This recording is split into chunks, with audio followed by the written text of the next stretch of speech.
யுத்தத்தை நடத்துவதற்கு மஹிந்த ராஜபக்ஷவிற்கு உதவியவர்கள் ஜேவிபி எனப்படும் மக்கள் விடுதலை முன்னணியினரே எனவும் சிங்கள கிராமங்களாக சென்று யுத்தத்திற்காக இளைஞர்களை சேர்த்து கொண்டதும் அவர்களே எனவும் பாராளுமன்ற உறுப்பினர் மனோ கணேசன் தெரிவித்தார். செம்மணி மனித புதைக்குழி தொடர்பில் கருத்து வெளியிட்ட அவர், செம்மணி என்பது அவலக்குரலின் அடையாளமாகும். அரச பயங்கரவாதத்தினாலேயே செம்மணி போன்ற ஒரு துயர சம்பவம் பதிவாகியுள்ளது.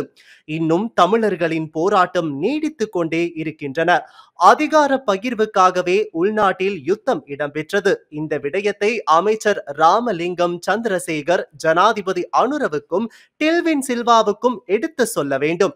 இதே நேரம் ஈழத் தமிழரை கைவிட்டது போல் மலையக தமிழர்களையும் கைவிட வேண்டாம் என ஐக்கிய நாடுகள் மனித உரிமைகள் ஆணையாளரின் இலங்கை விஜயத்தின் போது அவரிடம் தாம் கூறியதாகவும் மனோ கணேசன் தெரிவித்தார்.